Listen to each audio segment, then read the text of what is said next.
सारा विश्व जिनके आश्रित है, जो इसके प्रेरक हैं और जिनकी सत्ता से इसकी प्रतीत होती है, जिनका स्वरूप सर्वथा अचिंत है, उन प्रभु को मैं प्रणाम करती हूं। ये मैं हूं, ये मेरे पति ब्रजराज हैं, ये मेरा लड़का है, मैं ब्रजराज की समस्त संपत्ति की स्वामिनी हूं। ये गोपियां गोधन मेरे अधीन है, ये मेरी कुमति है। यशोदा जी सोच रहे, मेरे भगवान एकमात्र आश्रय में, उन्हीं की शरण में हूं। ओहो, मैं जिन्हें पुत्र समझ रही हूं तो साक्षात भगवान हैं। जब श्री कृष्ण के तत्व को यशोदा मैया समझने लगी तो वात्सल्य ने तुरंत डांट लगाया ज्ञान शक्ति और ऐश्वर्य शक्ति को, यहां से तुरंत चलो, हमारा राज्य है, तुम यहां कैसे प्रवेश कर गए। तुरंत वो घटना एकदम हटी और वात्सल्य भाव छा गया। अरे मेरे दुलारे लाला, अरे मेरे प्यारे लाला, दुलार करने लगी मैया।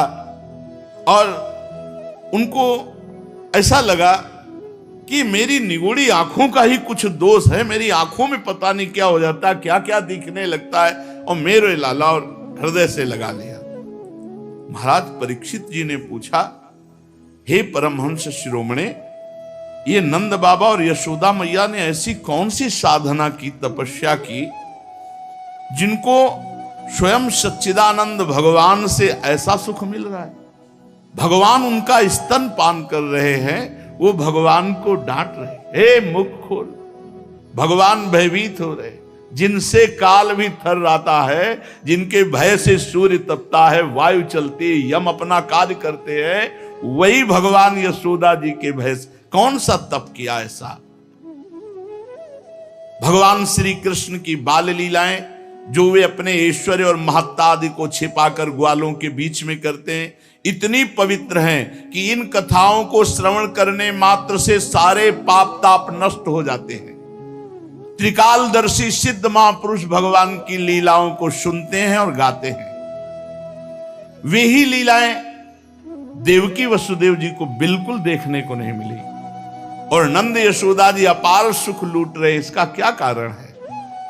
तो श्री सुखदेव जी ने कहा, परीक्षित, नंद बाबा पूर्व जन्म में एक श्रेष्ठ वसु थे, उनका नाम द्रोण था, और उनकी पत्नी का नाम था धरा। उन्होंने ब्रह्मा जी के आदेश का पालन करने के लिए बहुत काल तक कठोर तप किया। ब्रह्मा जी उन्हें आदेश किए थे सृष्टि रचना के लिए, तो उन्होंने कहा कि जब हम पृथ्वी पर जन्म लें तो हमारी संतान स्वयं सच्चिदानंद भगवान हो। ऐसा कठोर तप करके आशीर्वाद मांगा, और हम उनकी अनन्य प्रेममयी भक्ति से युक्त हों। जो अनन्य प्रेममयी भक्ति संसारी प्राणियों को दुर्गतियों से पार करके महाप्रेम सुख प्रदान करती है।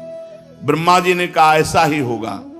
वही यशस्वी भगवान में द्रोण ब्रज में नंद बाबा के रूप में और उनकी पत्नी धरा यशोदा के रूप में हुई।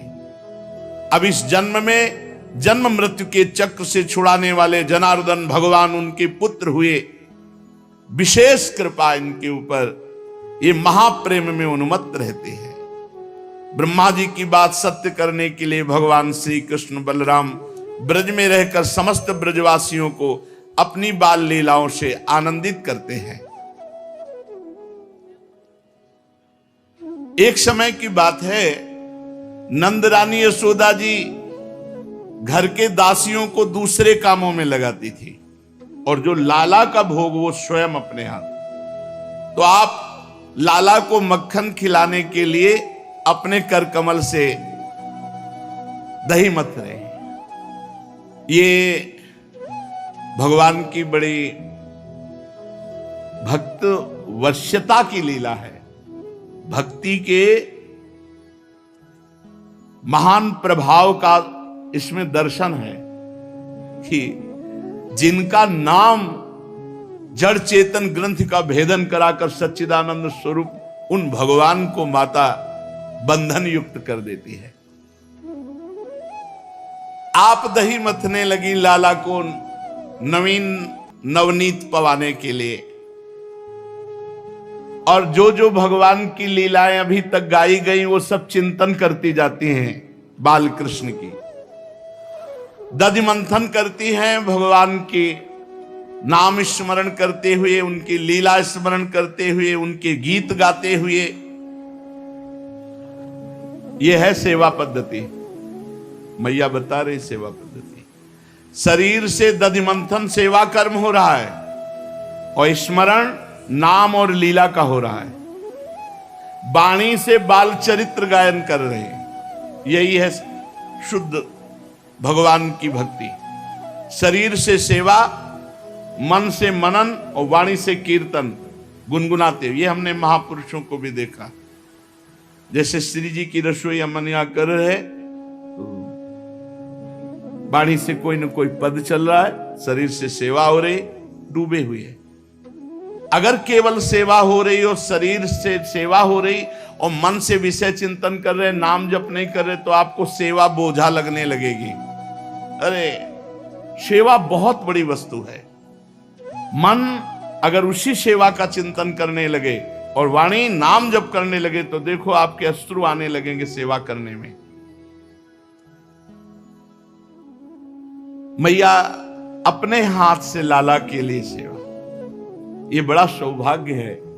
जिनको ये भाव रहता है कि हमारे हाथ से कुछ भोग लग जाए ठाकुर जी का, हमारे हाथ से ठाकुर जी की कोई सेवा बन जाए, ऐसा भाव चाहो तो कोई क्या, अपने घर में ठाकुर विराजमान करो, आठों पैर सेवा करो, दुलार करो, अपने संग सुलाओ, अपने संग उठाओ, खवाओ पियाओ, अपने ठाकुर जी है, रोज दुलार करो। स्थूल कटिभाग में रेशमी लहंगा पहने हुए मैया, ऊपर से चुनरी, और मैया इतने वात्सल्य में रहती है कि हर समय उनके वक्षा स्थल भींगे रहते हैं, कभी अश्रुओं से कभी दुग्ध से। वात्सल्य। पुत्र स्नेहस नुत कुछ युगम जात कंपम च शुभ्रो। वक्षा स्थल सदैव दुग्ध से भीगे रहते वात्सल्य में, कभी आंसू बहते हैं तो मैया नेति खींच रही है, अवस्था हो गई है। कुछ हाथ थकित होते फिर रुक जाती, कृष्ण फिर खींच ले। हाथ के कंगन, कानों के कर्णफूल हिल रहे, मुख पर पसीने की बूंदें, चोटी में मालती के पुष्प गिर रहे। सुंदर भौहों वाली यशोदा मैया लालजू के चिंतन करते हुए दही मत रही। अब इनका चिंतन करोगे तो फिर ये तो उपस्थित हो ही जाएंगे। आ गए, मैया मुझे दुग्ध पान कराओ अपना। हे इतना बड़ा हो गया फिर भी दुग्ध पान नहीं, मैया मुझे दुग्ध पान कराओ। यद्यपि माता के हृदय में अत्यंत वात्सल्य, आनंद, नहीं अभी तू अभी बैठ, पहले दही मत ले, मथानी पकड़। हो गई साधना, साधना हो गई, रुक जाओ। अब साध्य को दुग्ध पान करा के उसका स्वाद लीजिए। अब साध्य का स्वाद लीजिए। हृदय में लीला की सुख की स्मृति, हाथों से दधि मंथन, मुख से लीला गायन। तो मां मां पुकार करके नजदीक आ गए। मैया तू बड़ा चपल है, बड़ा चंचल है, अरे मथानी छोड़ दे। चढ़ गए, गोद पे चढ़ गए। नहीं भालेगा, अपने अमृत में वक्षा स्थल से दुग्ध पान कराने लगे और मुस्कुरा मुस्कुरा करके लाला के मुख की तरफ देखे। धन्य है, धन्य है। ब्रह्मा जी को भी वो सुख नहीं प्राप्त है जो यशोदा मैया को। बीच बीच में लाला मुस्कुरा देते हैं मैया की तरफ, उनके कपोल से पकड़े चुंबन करते, मेरा लाला। बड़े आनंद का विषय चल रहा था, लाला को दूध पिला रही थी, बार बार लाला मुस्कुरा रहे थे, मेरा लाला तू तो मेरा प्राण प्यारा है। इतने में दृष्टि गई, अंगीठी पे रखा हुआ दूध जो है जो पद्मगंधा नाम की गाय का दूध बहुत प्रिय है लालजू को। देखा कि वो दूध उफान में है, लाला को नीचे भूमि पर किया, दौड़ पड़ी दूध की तरफ। पद्मगंधा गाय का दूध उफान में।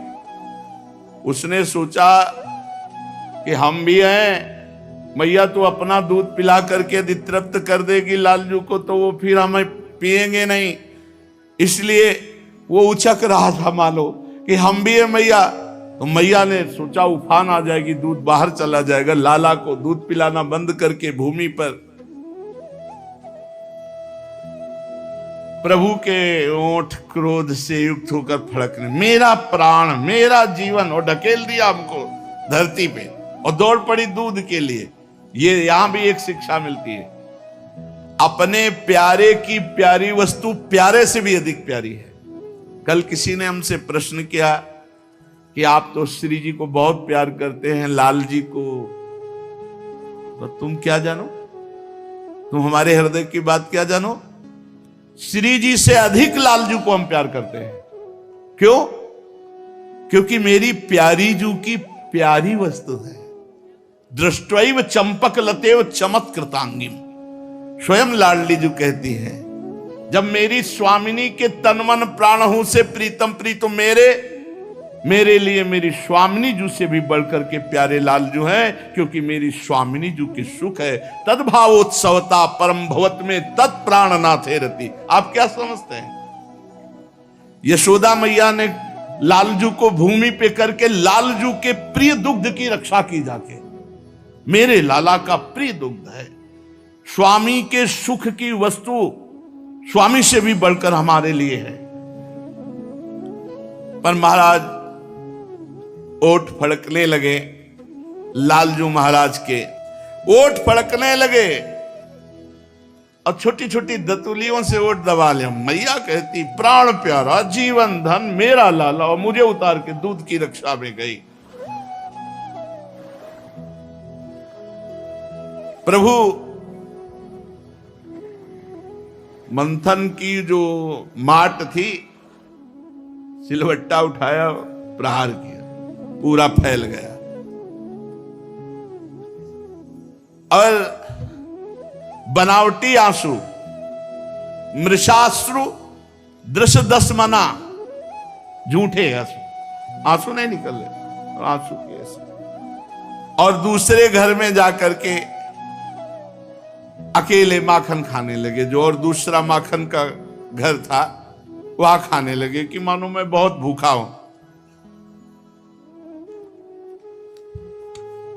उत्तार्य गोपी सुश्रुतम पयः पुनः प्रविश्य संद्रस्य च दध्यमत्रकम भग्नम विलोक्य स्वसुतस्य कर्म तज्जहास तम चापि न तत्र पश्यति।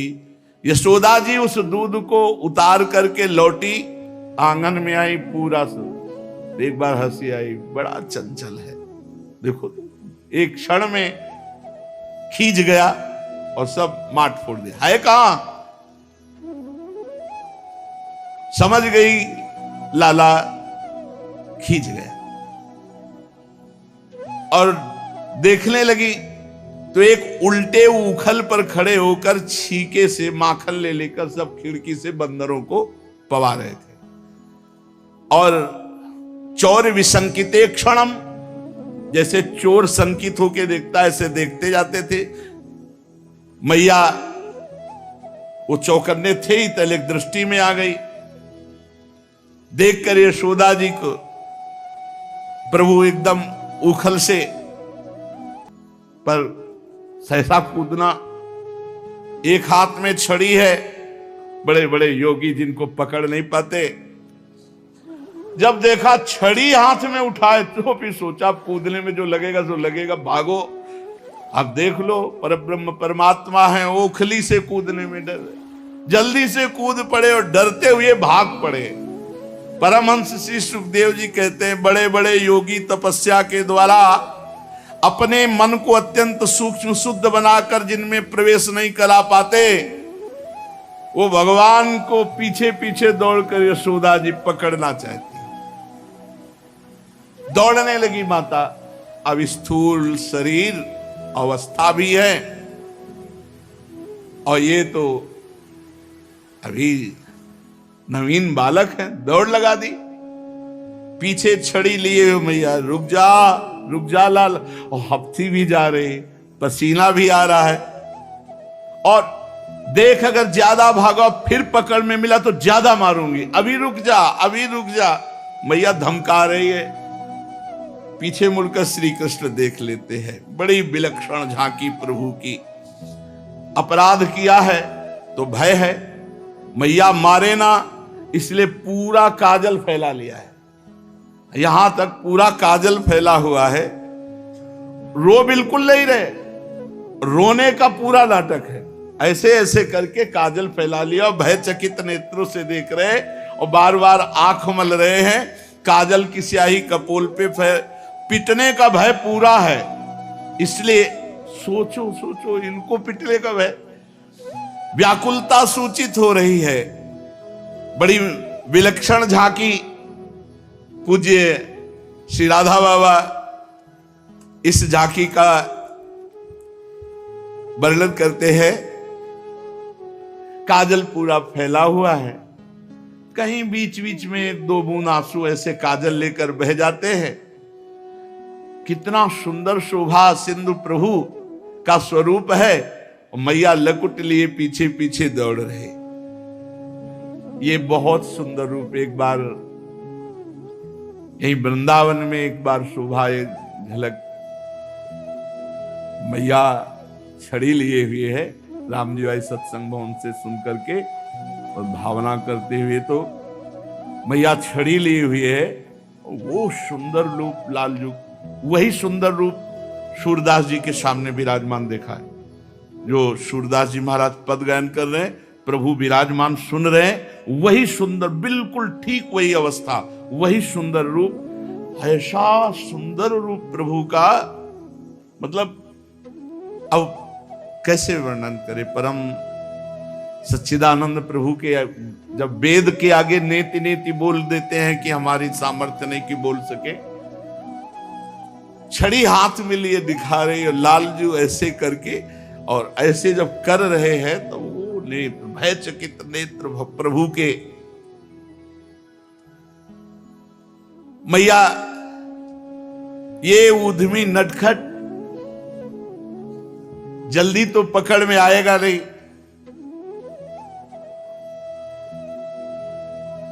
देखो, मान जाओ, रुक जाओ। प्रभु ने देखा। अब यहां बहुत काम की बात है।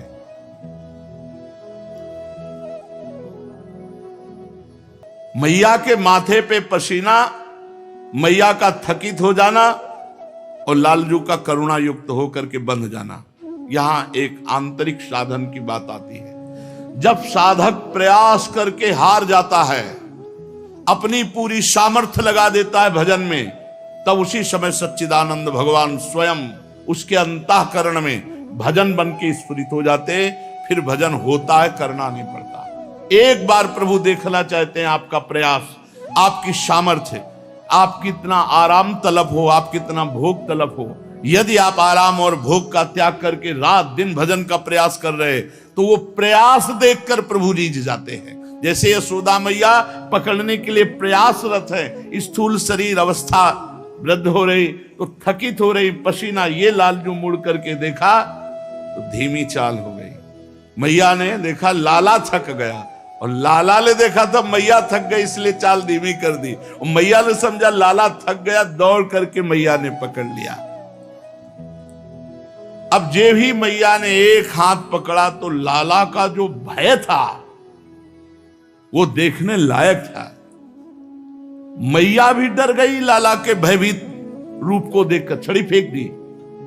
इतना भयभीत प्रभु हो गए कि अब मैया साटी चलाएगी, अब डंडा चलाएगी।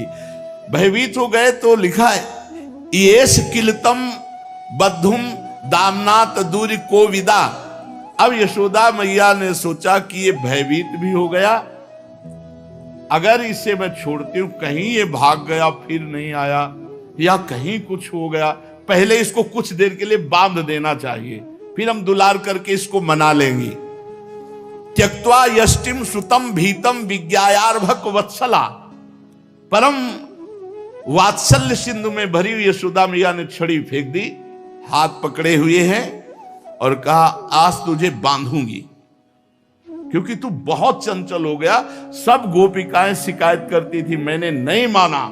दाऊ दादा ने भी शिकायत की, तू मिट्टी खाया, और अब तेरी हद हो गई, घर के सब बर्तन फोड़ दिए, तू उपद्रव कर, आज तुझे बांधूंगी।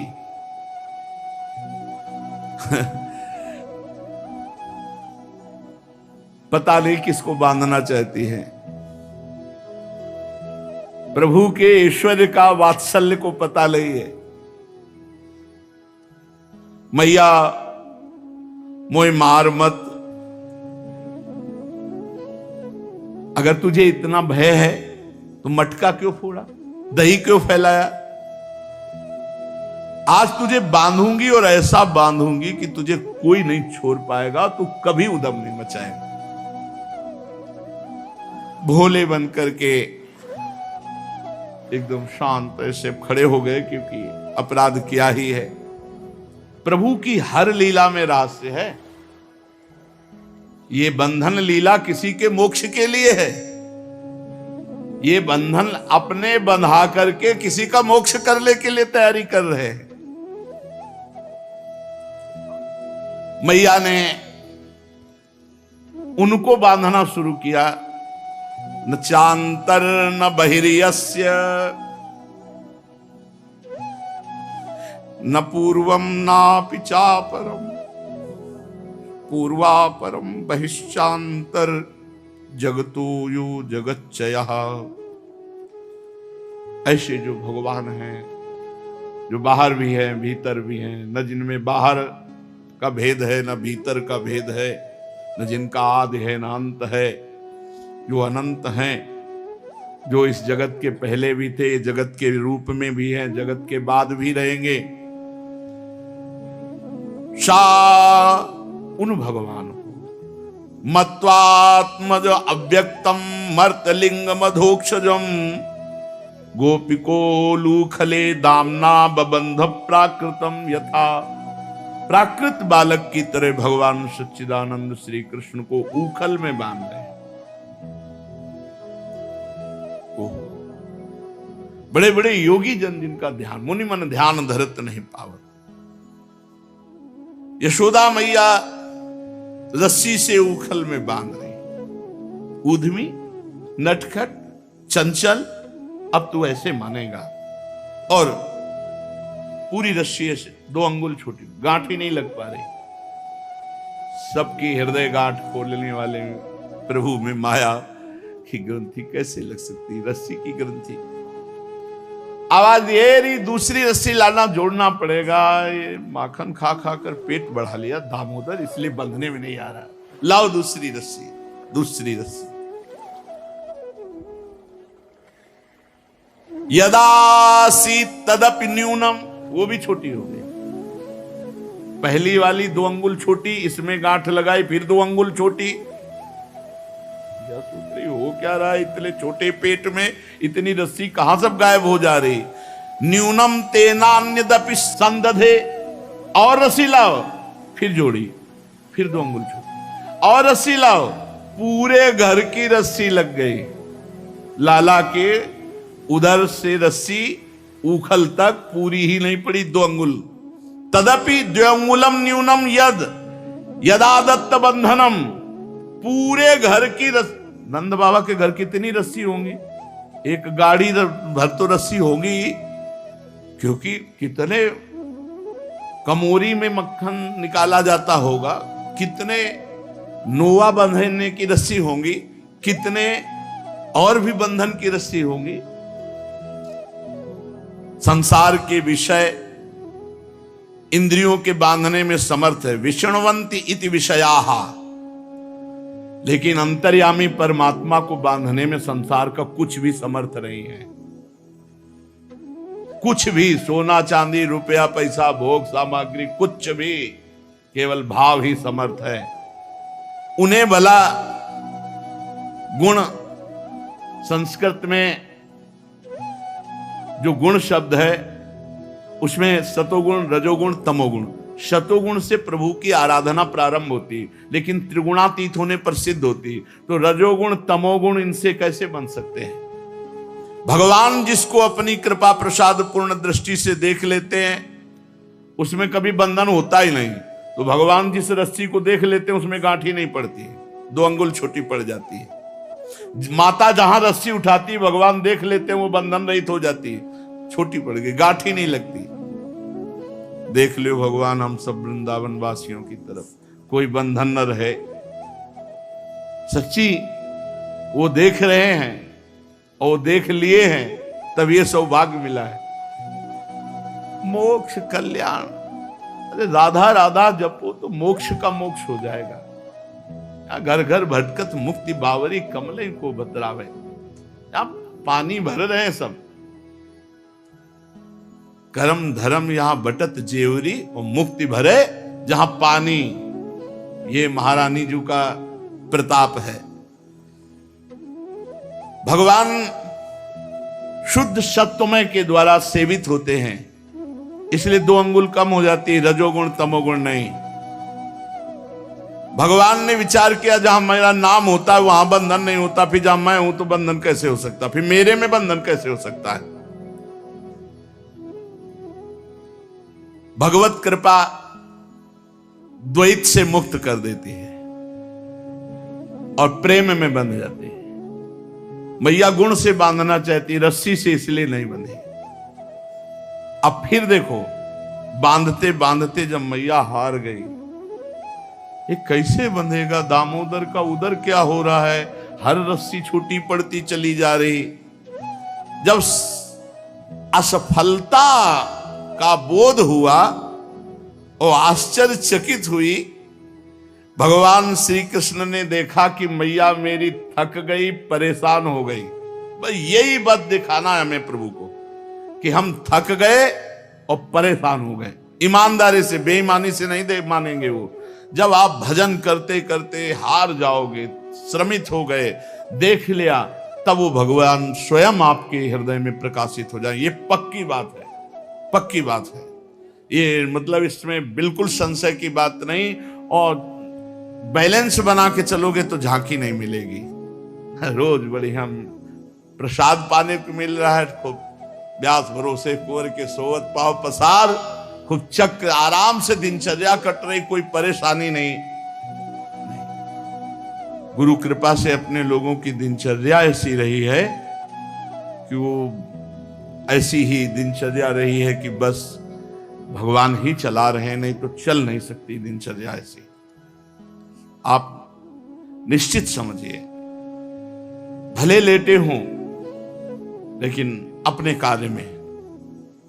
कभी ऐसा पूरी जिंदगी में ऐसा नहीं है आहा चैन से सोए, ऐसा कभी नहीं। जब हम बेचैन रहेंगे तब हमारा भजन के प्रति ऐसी होनी चाहिए जैसे कंजूस आदमी कमाने में लगता है ना, 1-1 रुपया जोड़ता है, ऐसे राधा वल्लभ श्री हरिवंश, ये भी जमा हुआ भगवत बैंक, राधा वल्लभ श्री हरिवंश, राधा वल्लभ। खर्चा कितना हो रहा है, कहां चूक हो रही, कहां गलती हो रही, वो सब संभाल के बैंक बैलेंस। और जब धनी बन गए तो तुम्हारे धन हो जाएंगे प्रिया प्रीतम, तुम्हारे धन प्रिय। देखो ना क्या संपत्ति पाई है, कुंज महल की टहल सुख और दंपति संपत्ति पाई है। ये हमारे धन हो गए, प्रिया प्रीतम धन हो गए।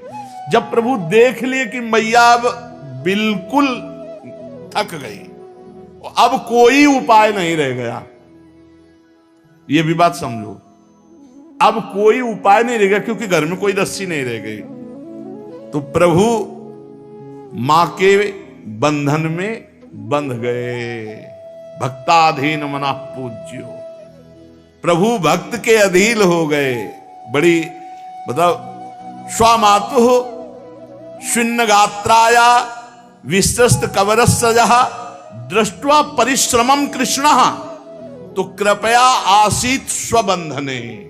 कृपया, कृपा करके वो स्वयं बंधन स्वीकार कर लिया। परीक्षित भगवान परम स्वतंत्र हैं, ब्रह्मा इंद्र आदि के साथ ही संपूर्ण जगत भगवान के बस में है, फिर भी उन्होंने बंद करके दिखा दिया कि मैं अपने प्रेमी भक्त के अधीन हूं, उसके वश में हूं। भला इनको कौन वश में कर सकता है? पर यह दिखा दिया भृत्यवश्यता, मैं अपने निज जन के वश में हूं। नेमं विरिंचो न भवो न श्रीरप्यंग संश्रया। परमहंस श्री सुखदेव जी कहते हैं, ये जो सौभाग्य निर्वचनीय कृपा प्रसाद है यशोदा जी के ऊपर, नेमं विरिंचो न भवो न श्रीरप्यंग संश्रया प्रसादम लेभिरे गोपी यत् तत्प्राप्त विमुक्तिदात। ग्वालिनी यशोदा ने मुक्तिदाता मुकुंद से जो कुछ अनिर्वचनीय कृपा प्रसाद प्राप्त किया, वो ब्रह्मा पुत्र होने पर भी, शंकर जी आत्मा होने पर भी, वक्षा स्थल पर विराजमान लक्ष्मी अर्धांगिनी होने पर भी ना पा सके। नायम सुखापो भगवान देहिनाम गोपिका सुता।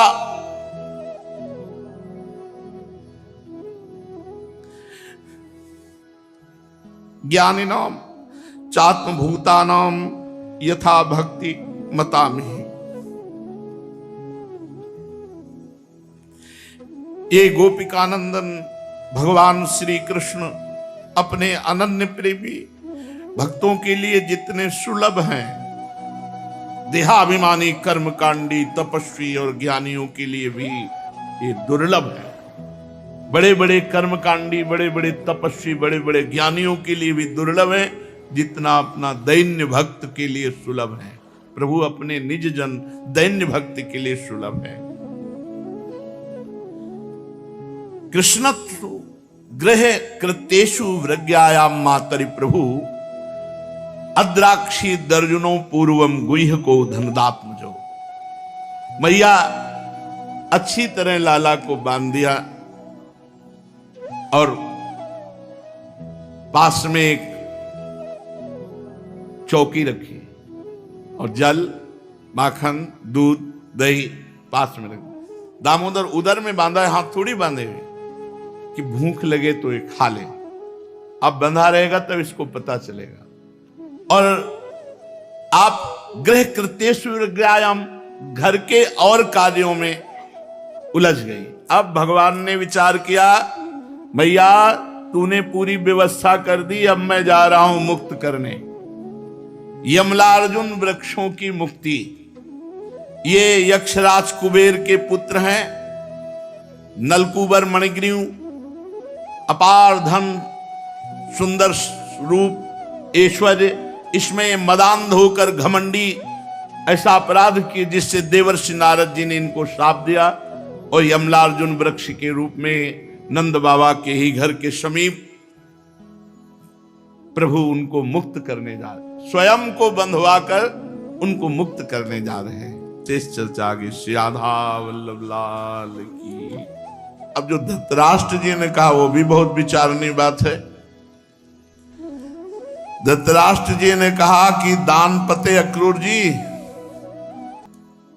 अक्षरसाप मेरे कल्याण की बात कह रहे हैं, भले की बात कह रहे हैं, बहुत मीठी बात कह रहे हैं, जैसे मरने वाले को अमृत मिल जाए और उससे तृप्त नहीं हो सकता, वैसे ही मैं भी आपकी बातें सुनकर तृप्त नहीं हो रहा हूं। फिर भी हमारे हितैषी अक्रूर जी, मैं तुम्हें बताऊं, मेरे चित्त में आपकी ये शिक्षा एक पल भर भी नहीं ठहर रही, बिल्कुल नहीं, सब उड़ जा रही है। क्यों? क्योंकि मेरे हृदय में पुत्र के प्रति बहुत ममता है। ममता रतसन ज्ञान कहानी। जो ममता से आसक्त उसे ज्ञान नहीं, ज्ञान का रंग नहीं चढ़। तुम्हारे बहुत उपदेश अमृतमय है, पर मेरे हृदय में एक पाई भर नहीं टिक रहे, तनिक भी नहीं टिक रहे, सब तुरंत हटते चले जा रहे। क्यों? क्योंकि मेरी पुत्रों में ममता है, इसीलिए मेरा हृदय तुम्हारे उपदेश नहीं सुन रहा। देखो, जैसे स्फटिक पर्वत पर एक बार बिजली कौंधती और दूसरी क्षण अंतर ध्यान हो जाती है, वैसे ही एक बार तो उपदेश लगते हैं कि बहुत अच्छे बोल रहे हो आप, लेकिन दूसरे क्षण हट जाते हैं, कोई प्रभाव नहीं पड़ रहा मेरे हृदय में। क्योंकि मेरे हृदय में ममता है अपने पुत्रों के प्रति, विषमता है अन्य के प्रति। अक्रूर जी तुम्हें एक बात बतावे, सुना है भगवान पृथ्वी का भार उतारने के लिए श्री कृष्ण के रूप में अवतीर्ण हुए। तो ऐसा कौन पुरुष है जो उनके विधान में उलट फेर कर सके? इसलिए मुझे लगता है कि मुझे तुम्हारे उपदेश जो अंदर टिक नहीं रहे, मतलब भगवान हमसे कुछ करवाना चाहते हैं। 18 क्षोणी का विनाश करवाना चाहते हैं, क्योंकि अगर ये ठीक हो जाए तो सब ठीक हो जाता।